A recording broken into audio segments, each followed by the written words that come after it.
The pounding rain drummed against the tin roof, but Alma's mother's voice cut through it like a blade. "You dare not break the covenant, Alma. It will bring ruin." Alma sat in the corner of their small, mud-brick home in Adanwumis, clutching her knees to her chest. Her chestnut skin glistened with sweat and tears as she listened. She had heard this warning her entire life, ever since her grandmother tied a red cloth around her wrist on her naming day. The cloth symbolized a covenant made between her family and the river gods. "The river Abinaya gave us our land, our wealth, and our health.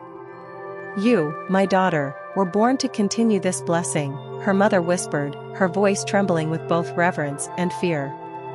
Alma wanted to believe in the old ways. She truly did.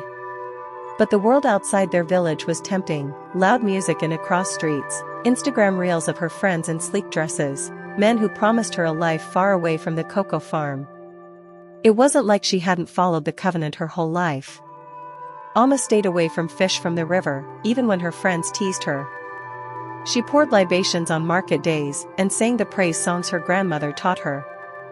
But this time, her defiance wasn't a small act. It was a decision. Last Saturday, Kwame, her boyfriend from the city, had proposed at a roadside chop bar. His words had been smooth, promising her love, a shared future, and the luxury of life in Accra. But Kwame was a new man, and the covenant was clear: Alma must only marry within her clan, the Ashanti. Breaking that rule would sever their family's connection with the river gods forever. She didn't tell her mother she had already accepted Kwame's proposal. She didn't mention that the red cloth had been removed days ago when she visited him in Accra. The night of the consequences. The storm outside intensified as Alma lay in bed, her heart pounding louder than the thunder. Then, the wailing started.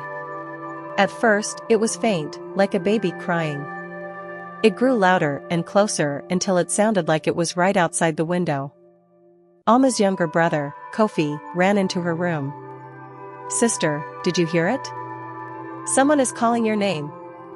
Before Alma could reply, their mother burst into the room, holding a lantern. Her eyes were wild.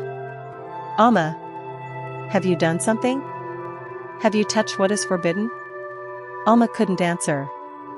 Her throat felt dry as the crying outside turned into laughter. It was deep, guttural, and otherworldly. Her mother fell to her knees and began to pray. "Abinaya, forgive us. Don't punish the innocent for my child's mistake." The next day, the river Abinaya overflowed its banks. It was no ordinary flood, it carried with it the bodies of livestock and destroyed their family's farm. The elders gathered, whispering about broken covenants and curses. Alma confessed the truth that evening. Her mother didn't say a word. She simply walked to the river, wailing into the night. Kwame never came back for Alma. He stopped answering her calls after hearing about the chaos in her village. She was left alone, ostracized by her clan and haunted by the sound of crying outside her window every night. Reflection. In the years that followed, Alma became a recluse, living on the outskirts of the village. The once bright future she dreamed of was now a shadow of what could have been. The river, once a source of life, became a reminder of the cost of defiance. Some say the covenant is just a story, a relic of the past. But for Alma, it became her reality.